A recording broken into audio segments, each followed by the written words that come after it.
Yo, what's going on, y'all? And welcome to a fresh episode of Billboard Unfiltered. Gentlemen, What's up? we are live in effect. Happy to be here. So happy to be here. He be with my brothers. You feeling better? I'm feeling a lot better. You were on IR for a couple was of weeks there. IR 3 weeks. The bug got my brother Damien. So, right. Dame, feel better, my brother. We're going to try to hold it down. It is going to be a very busy show. Yeah. Yeah. A lot to cover. First up, brother, ASAP Rocky. They try to charge me, but I'm not guilty. Okay. I heard. Okay, we got a little. We can work with that. We can put a little, sheen on that. Get it out. It's a little on something, SoundCloud, man. Yeah. ASAP Rocky, if you guys did Yes. not hear, was found not guilty after an alleged shooting incident that took place in 2021 in November of him allegedly shooting his one-time friend, ASAP Relly. He was facing 2 felony counts with a firearm. If convicted, would have been facing 24 years, the maximum. Yeah. And yesterday we got the news around 7 o'clock, 4 Pacific, that he was found not guilty. It's going to be a meme now, the way he ran over to Rihanna and just literally just jumped over the railing. Yeah, I thought he was gonna catch, an injury, assault charge or Listen. something. The way he was Ain't got diving good. over those people, I was like, somebody finna break a leg. No, I love that. He rejoiced. Shout out to Joe Tacopina, man. He is ASAP Joe. ASAP Joe. Him and Brian Steele. We need an ASAP Joe record on Don't Be Dumb, Rocky. Gonna hold you to that. But no, it was a very celebratory night for Rocky and company. Guys, thoughts on the verdict and what this means for Rocky moving forward, who can now focus on career, family life, etc.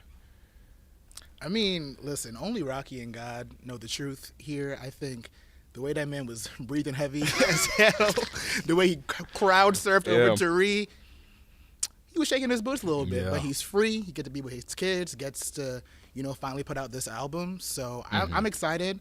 Big up Rocky, big up Uptown, big up Barbados. He got off. I love seeing a brother beat the system. So I'm happy with this. Trev? He said big up Barbados. Yeah, he was praying, bro. Yeah, I mean, clearly you saw, from all the reports about how he was thanking the jurors when they were leaving, profusely, thank y'all for saving my life. I mean, obviously, just how long this whole saga's been going on. Yeah, you could tell. And a lot of people were talking about, even when this started, there was an offer of the plea deal at first. That would have been a couple years probation, 180 days. Relatively, some other minor things that he would have done. It wouldn't have been that disruptive in the grand scheme of things. So a lot of people were, shocked that he didn't take that, because it's like, you really, a lot of people, I mean, everybody. So the fact that, they went and said, no, we're going to, we believe in the innocence of this. We're going to go all the way. And everybody was like, and that is going to be your fatal mistake, sir. And yeah, I mean, clearly, you didn't know until that moment what was really going to happen. And clearly, now, of course, in hindsight, Monday morning quarterback, everybody's like, of course, great job that he did it. Great. That was the right call. I knew all along that, that was the truth. So obviously, they sort of gambled in that situation, and they came up big. I don't want to trivialize it like it was just a game. I mean, that's really his life. That's decades of his life. That's his children. That's everything. Right. But clearly they thought they had a solid case. And, from what we're seeing even now, things are still breaking. A lot of the jurors talking about they didn't have enough to convict him, even though they think some of the things that have been out there with the prop, like the idea of the prop gun, people were like, I don't know if I really believe that. But whatever it was, they didn't have enough evidence. They thought that the prosecution to get the case over the finish line. So, the system plays out how it does. And, of course, shout out to Rocky and Rihanna. And, glad they could put this behind them, I'm sure. Rocky, like you said, has an album coming out. He's got a film that he's going to be in. He's got a lot of plans coming up for this year. So, the fact that you don't have to worry about this entanglement going on with that is, take a break, take a breather, and, get back to what you love. And I'm sure he'll be, invigorated by this, much more appreciative of all the things that he has. I think, you'll really see, a guy who understands what he was facing. And on the other side of that, it's going to be renewed and inspired again. Yeah, well said. I mean, when you look at Rocky, his first tweet post-trial, don't be dumb, which is poetic in a sense. I mean, for the kids, don't be dumb. Also the name of his album. Listen. And then We done heard about this album for how many years now? you know what? Hey, he has no choice but to drop it. Like, he this time needs around. to. Like, I feel like the case, like, come up after we found out about Don't Be Dumb, the title at least. Like, we've known this for a minute. So I hope that he finally puts it out there. I read that one of the jurors said that they didn't bring up Rihanna's name at all in deliberation. Do y'all believe that? Like, at all? I was listen, not even in passing? Nah, it had to. She came through with the kids, too. Right. Like, I mean, yeah, I'm sure if you read the transcript, the word Rihanna shows up somewhere. But, you know, what kind of weight did it have? What kind of, you know, consideration?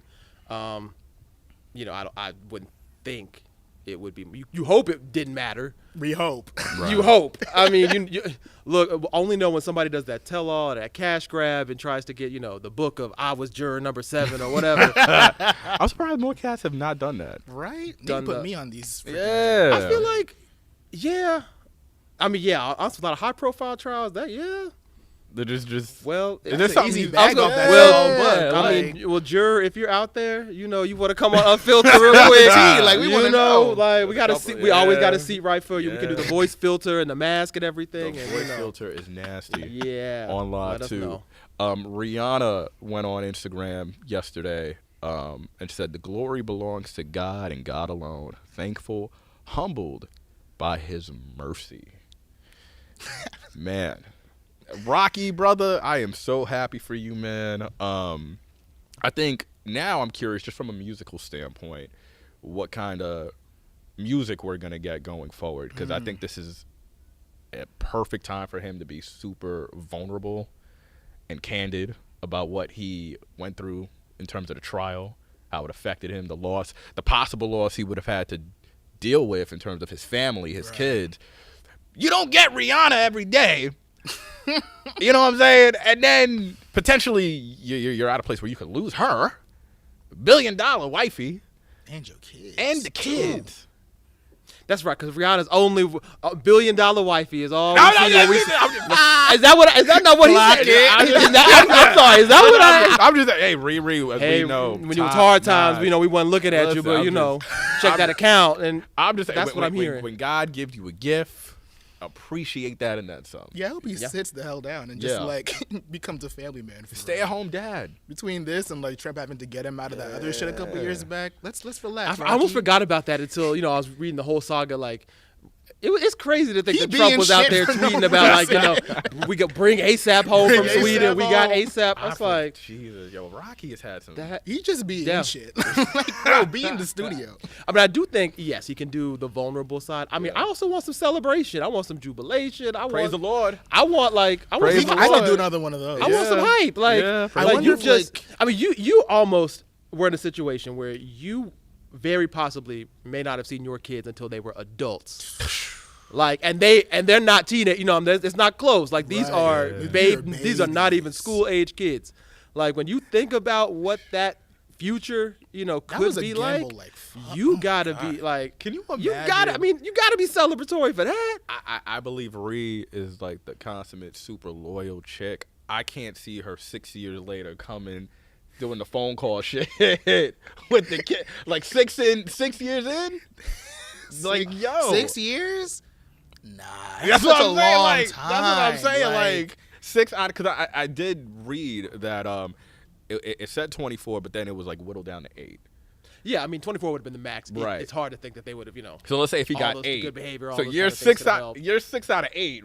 Ree's coming through with the kids, like on the, and we doing the phone. I mean, Not hey, the- she Rocky- pulled up Rocky- to the trial, Rocky- so why not? You want that Like, Tiffany Haddish, Cat Williams kind of I'm like Rocky there with the do rag and the cig. Like, yo, we almost home. We almost there. this sounds like them. So actually, I really do think that this is what they would do. Yeah, I mean, we're playing hypotheticals. We don't have to worry about I was that. just gonna say they ain't Thank gotta worry God. about Thank it. God. I am curious to see what this ASAP. Yo, for all we know, we might get an album. ASAP might be at Tribeca Film Festival with, you know, Spike Lee, as you mentioned. He's gonna be acting alongside Denzel Washington And Ice Spice. and Ice Spice. Another, renowned actress. Don't do that. You're right. You're right. Don't. It really don't. Oscar do that. hopeful. Don't do that. I Oscar hopeful Ice Spice. Hey. So this could very much be Rocky. Why you made that face? Where did Oscar hopeful come from? She not in a movie? Like, I mean, She can get a supporting. Spike and Denzel? Come Okay, on. I'm just- okay. Best That's supporting kind of a actress. layup. 2027. That's kind of a It's a layup. layup. That's kind of a layup. Oh, hell yeah. y'all really go sit. If I, We taking that home. Y'all really This gonna is say gonna Ice- this is gonna rejigger. I said, if you don't get that nomination, this is we handed it to you. This is gonna rejigger the momentum. Right. Okay, So Ariana I'm- Grande this year, Ice Spice next year. Let's go. Listen. We set in the past. Let's So go. Rocky, Team Rocky, congratulations. Enjoy it, brother. We'll be looking for that album and the upcoming movie. Now, pivoting over, we had some new music that dropped on Valentine's Day. Yes. Some sexy songs for you. I'm in a singing mood today, man. Some sexy You would have songs sworn for you got off like Right. Yo, I'm happy to be here, man. You know, He did just get out, though. Like, You He feel me? I did a really little did, bit. actually, yeah. I did the bid He for did his Rocky, little, man. His little 2 week, Yeah, 2 weeks in, I it's did the okay. bid for Rocky, man. But no, some sexy songs for you. Party Next Door and Drake. Can't say Drake and let's Party get that Next right. Door. That's right. Party Next Door and Drake, the long-awaited collaborative album, 21 songs, and R&B centric. It was catered for the lovers. Did y'all feel the love on this album in terms of like them delivering what we were hoping from an R&B standpoint? Did we get the heavy hits? Did we feel our heartstrings get pulled a little bit on some sexy songs for you? Kyle. Oh. No. All right. You know, okay. No. I think I really enjoyed the first 6 tracks. Okay. I love CN Tower. I love Something About You. I love Spider-Man, Superman. I know we had some friction on that on the panel, but I love that one. I think Deeper, Party's solo track, is the best track on the album. I think the middle gets a little bit shaky. I appreciate the swings. I like the production on Give Me a Hug. The Melissa Ford line takes the entire thing out for me. I think that if we are going to make a song that's essentially an olive branch to the women, why are we name dropping women to get at the men? Just He did. just I to get it, say his though, yeah. name. Just say his name, because he's never shied away from saying it. That's fair. That's fair. I don't understand why at this point you are still so into going through the women to get to the men, whether it's posting people on Instagram or name dropping them in songs. Talk to the men. Stop being a bitch. Be a real nigga and speak to the men. Like, they address you, you address them. That I don't like. But, Nokia, it's grown on me. Yeah. I definitely see this being the hit. It does kind of feel like he wanted to reheat the Nice for What nachos a little bit, but I let him do it. Meet Your Padre, that should have never left the studio. I even out got to no Chino. Spanish in me, and I feel like how shit that song is. Like, Shout out to Chino. no. Chino Pocket, come on. But I think my biggest issue with the album is that it's really not sexy enough at all. It's very much clearly, for me, Drake using women, sex, love, relationships to get back in the good graces of the men whose approval he really wants the most. And that, to me, makes there be a disconnect between what he's saying and how he's saying it. Like, there's not much warmth in these songs. Nothing about this makes me want to, like, link up with my special somebody and, like, have a night to this album. Like, this isn't one of those. And as a fan, like, I have wanted a Drake Party album for such a long time. None of these songs live up to, like, Come and See Me, at least, or, like, Wednesday Night Interlude. Like, those are my 2 favorite Party Drake tracks, and we have 21 U songs here that don't hold a candle to these.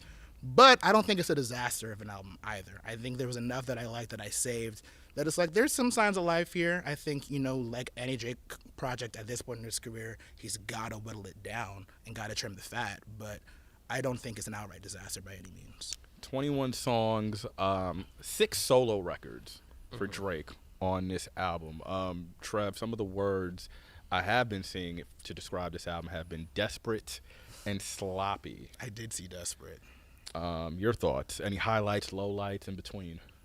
Yeah, I mean, I definitely have seen that the D word go around The a D-word is lot. a nasty word. It is. But I think Kyle, to hit it on the head with, first of all, yes, 21 songs. Let's always start there. That we could have trimmed a couple for sure. I mean, I did like. I thought the structure actually worked out okay because I was, at the beginning, it is what you think it's going to be. It's going to be very slow. It's going to be very moody. It's going to kind of try to echo some of that early 40 production. And then I was actually kind of surprised that it picked up in the middle. Yeah.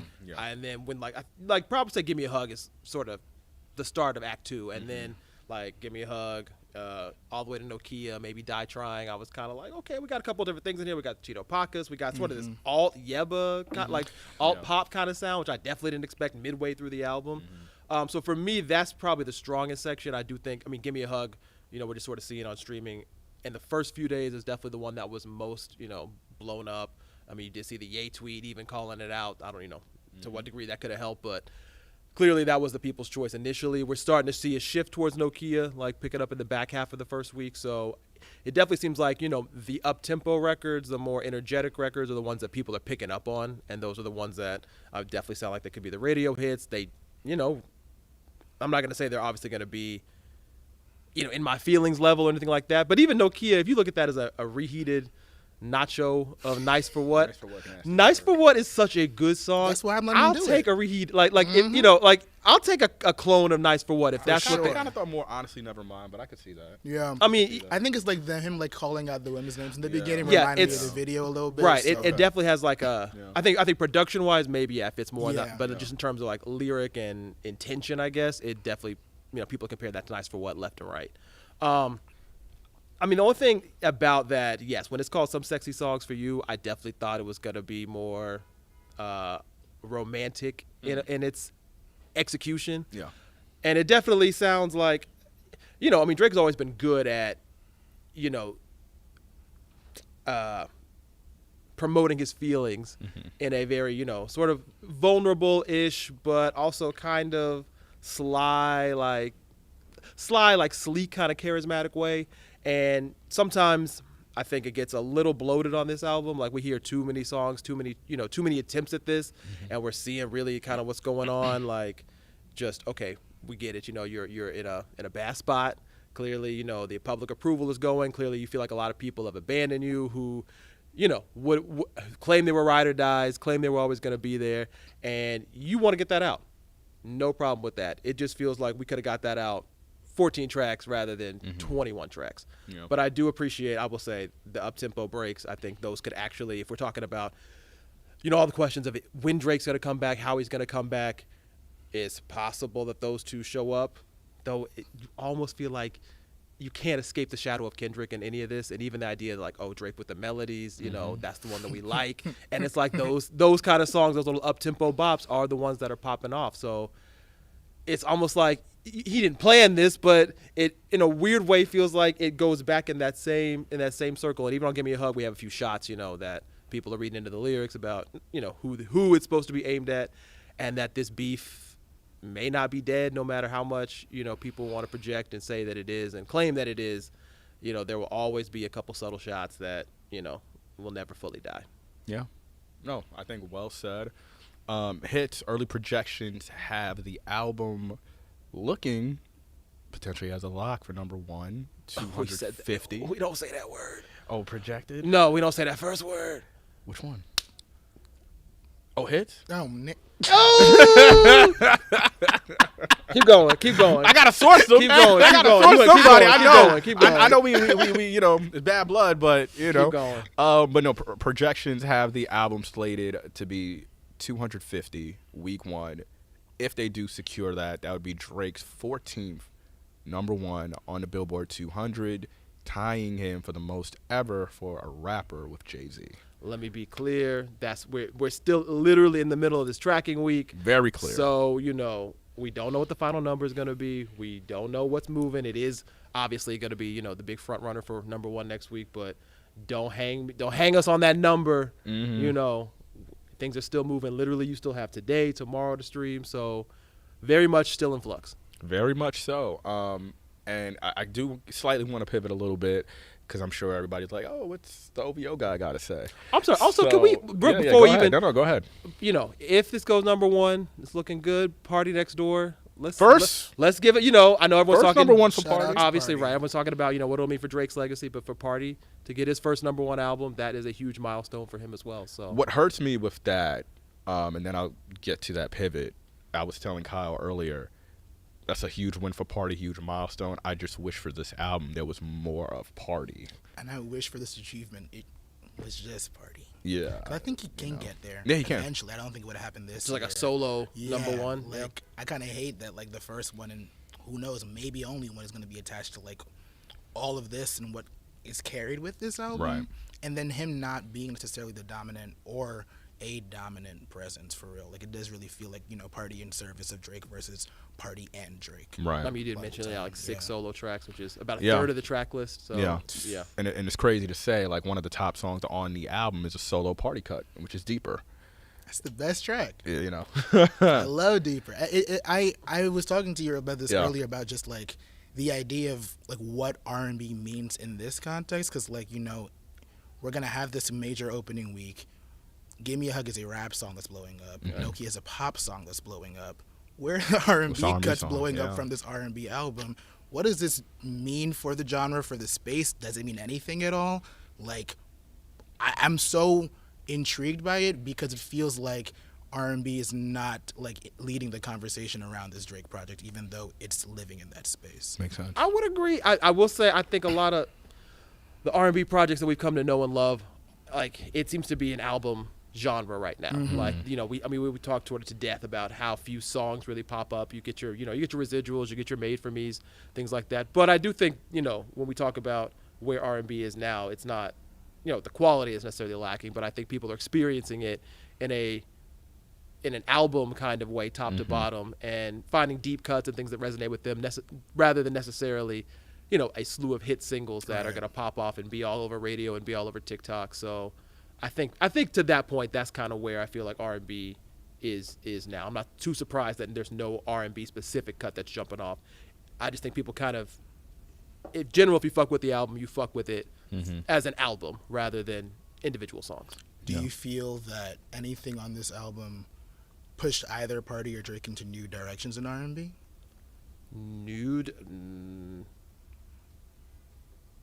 Not off rip. No, and I mean that's not a bad thing. But I didn't hear anything, I guess, progressive in a sense of like, let's go down this hole a little more. I mean, most of the things that were more progressive were like bringing in other genres, honestly, like rap or Latin or the Yebba cut. So, if anything, that to me is what the most experimental cuts were, if you want to use that word.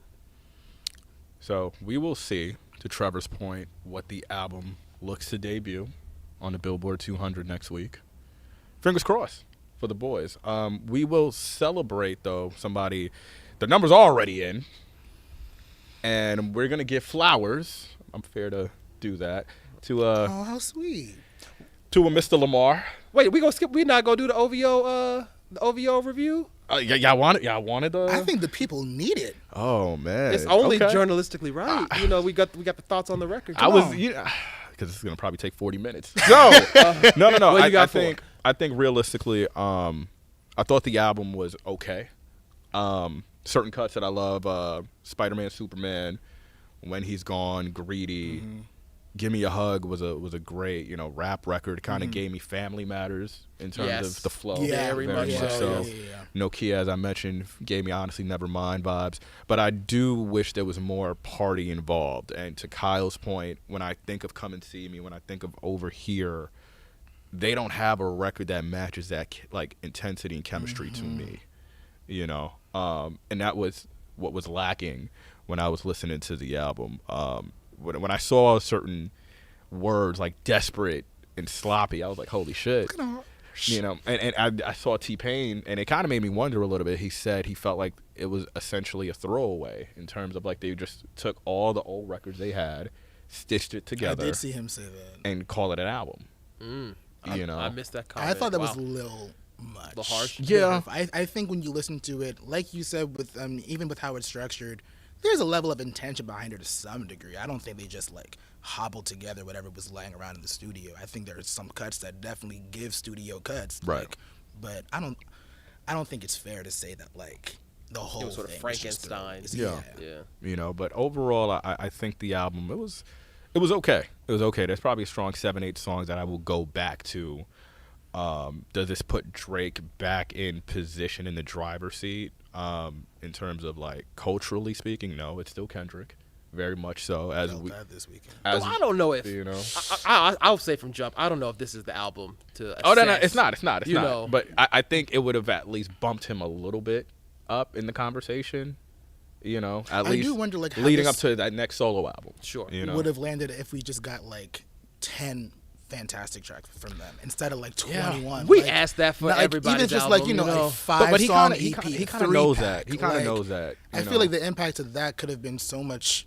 Yeah. But Drake more has been on felt. these almost two dozen album songs, you know, And I really want him for to a learn, while. but I like, guess he just let but- me I hard. I mean, this is about, I mean, what score? I mean, Yeah. really views, Yeah. More Live, Scorpion, Certified. I mean, they're Low all key, like, and if you 20 think about like, it, at least 18, 20. When he did his interview with Rap Radar, he mentioned that I think it was Scorpion because it was the double disc Yeah.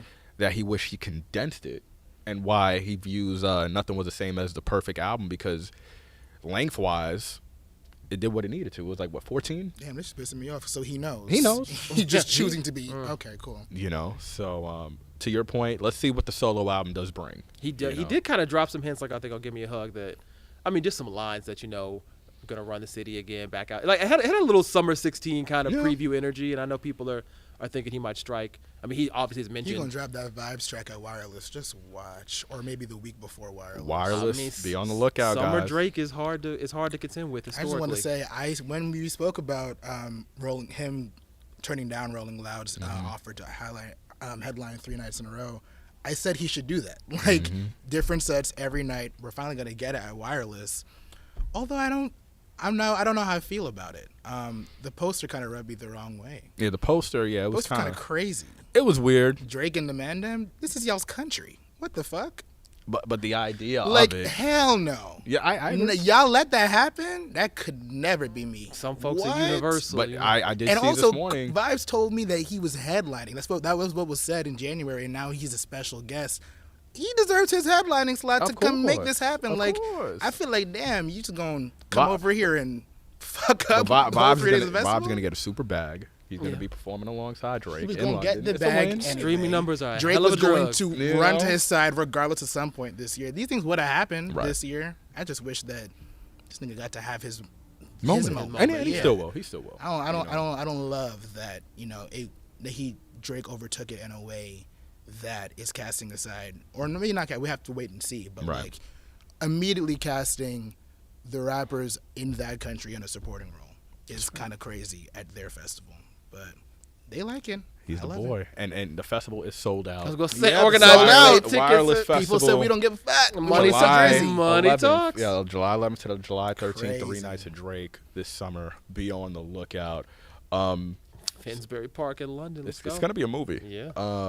Mr. Kendrick Lamar made a movie of his own this past week, making history. The brother scored 3 albums in the top 10 on the Billboard 200, number 1 G and X. I want to say it was Damn Yeah. and Good Kid, Mad Damn, City. So Good it's- Kid 10, Yeah. Yeah, Damn 9, Good Kid, Mad City 10. He scored 4 out of the 5 slots on the Hot 100, including Not Like Us returning to the mountaintop at number 1. Got overall 5 in the top 10. SZA's 30 for 30 with Kendrick, making it at number 10. What a time to be a Kendrick Lamar fan. Post Super Bowl. The brother made some historic movement. Guys, I think at this point, is it safe to say this run is probably the best we've seen in hip hop? In hip hop. You're gonna have to give me an hour to think through that. Okay. Yeah, I didn't see this. Or one at least, coming. in the Right. modern day. At least in the modern day. Yeah, I mean, I feel like the only year I can remember modern day, like Drake 16, Drake 18, like those were really massive, like all-encompassing years. I can't think of another one for like a rapper with these kinds of wins back to back to Yeah. back to back to back. Yeah, I mean, I think like, of course, Drake 18. I think statistically is where I always start, just because he had the 3 number ones. He was number Right. 1 for more than half the year. But the only thing I guess that makes, or not the only thing, but one thing that's different about this run versus that run is that run was very spread out and it was very sequential. Like, I mean, God's Plan was sort of the dominant hit in the Right. late winter, spring. Then Nice for What comes like around April or so, and then In My Feelings in blows summer. up in the summer when the album comes out. You know, with Kendrick, it feels like all these hits are happening simultaneously. Obviously, we have not Like Us back at number 1 after the Super Bowl, which in itself, let's pause and say that song was number 1 in May. That song was number Last one May, after the last video June. came out in July. July. Like that, and Survived now Christmas and came back again. right, like that shit was number one around Independence Day, and here we are, at Valentine's Day, and we've never seen a song, see really Super Bowl affected jump like this. Of course, we've never seen a song so anticipated Super Bowl ever, so we'll give that caveat, of course. But the fact that that's happening, TV Off is back in the top three when it sort of felt like it might have got buried under Squabble Up when it first came out, and then it had its moment, but it kind of stopped, and now Luther is really blowing up. Luther's number 2 this week on the Hot 100, has a good look at being number 1 at some point. So, I mean, the fact that all these things are in conversation with each other, of course, not like us, not even on the album. And then you have stuff like All the Stars and so these catalog hits that are coming back as well. You've got, like you said, the 30 for 30 SZA and Kendrick record, which wasn't even performed at the Super Bowl, but is a current single. So, really, not only is Kendrick winning, just like in terms of, Not Like Us and the Super Bowl and the Grammys and all these other sort of cultural milestones that are going on, but Kendrick and SZA are really establishing themselves as like one of those all-time just great hip-hop and R&B pairs. We knew that beforehand, but I think just in particular with what's going on in the past couple weeks, like, and once his tour is wrapped, done. Like they are really like up there in, you could say JB category, you could say, whoever you want to put there. It's like, I mean, would they not be the first hip-hop R&B duo to do stadiums like around the world after J&B? Yeah, I mean, because they were there like 18 on the run too, 2014. I mean, I know didn't Eminem and Rihanna do like a couple one-offs or I think something? so, for the Monster, like around something around that time. But I guess in terms of a full-fledged like tour, UK, Europe. Yeah. And I mean, clearly they've got 3, 4, 5 solid proven hits that are going to be up there filling that catalog. So just the combination of them. SZA's number 2 on the Billboard 200 this week after the Super Bowl as well. So and SOS came out 2022. I mean, it got the reissue, which obviously helped out, and then a couple more tracks that dropped last week. But just the fact that they're 1 and 2 together, the songs are really blowing up simultaneously together. Like, this is really, as far as it's ride insane. or die A and B. This is a combination that's making history. I think you guys may have just like opened a can of worms with that conversation. J&B versus Kendrick and SZA. I mean, I'll never compare the legacies as they stand right now, but in terms of the long tails are what they're doing in these spaces, get album of the year these before you kind talk of levels, to me. right?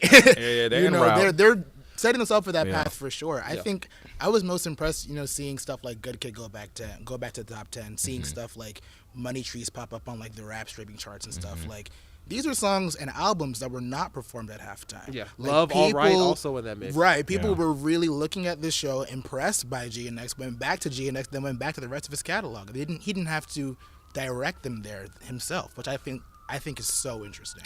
Like, I don't think we've never really gotten a Super Bowl set list like this. So to see the effects really play out across his catalog is super impressive. And, as a Kendrick fan, it's nice to see these kind of commercial wins. These numbers are dope. I mean, he always was a strong commercial presence. It wasn't like he was a nobody before.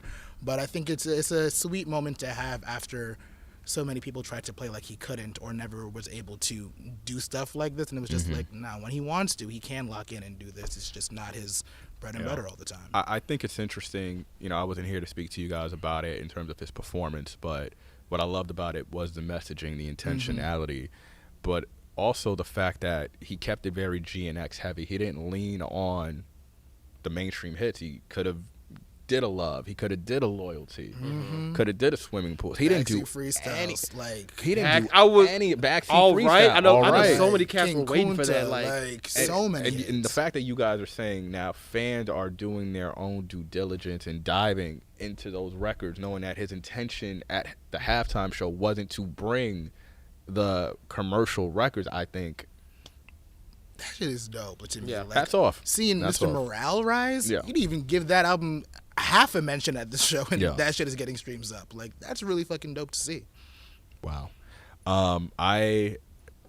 Kendrick, he got it. It sounded painful to get out. No. I mean, listen. I mean, we're gonna celebrate next week. The tides are slowly turning. Well, you're bringing the cake. I mean, look, we don't look.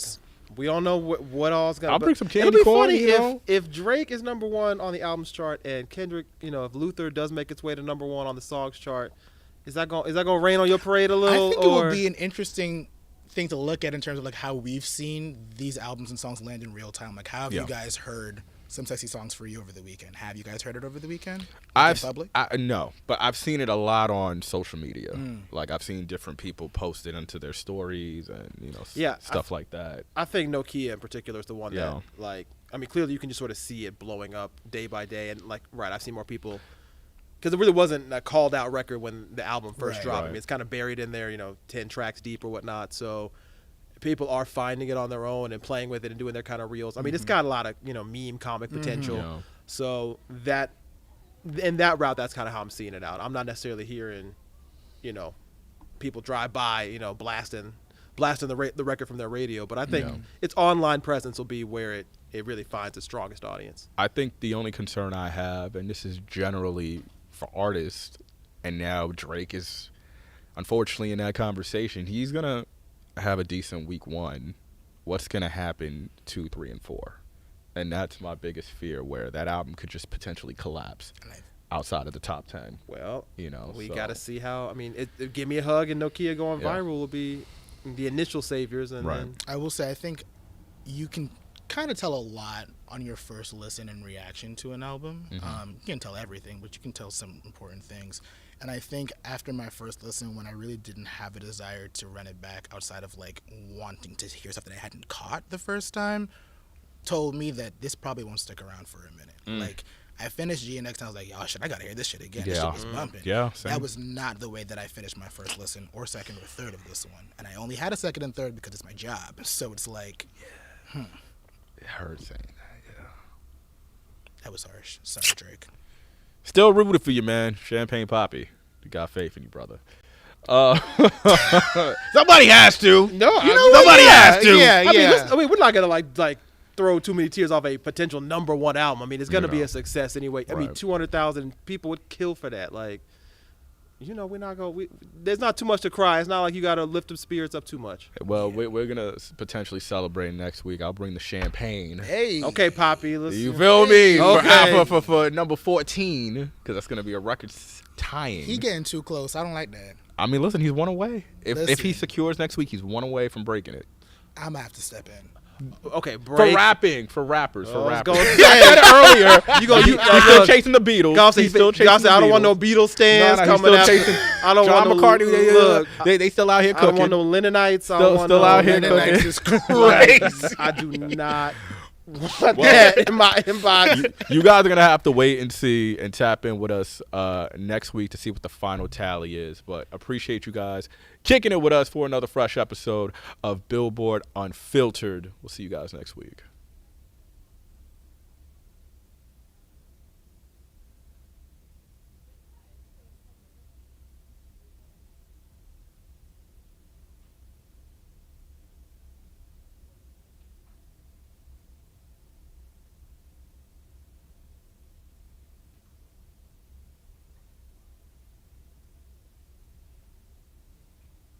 It's not enough. Hey, nigga, am I doing a mannequin challenge?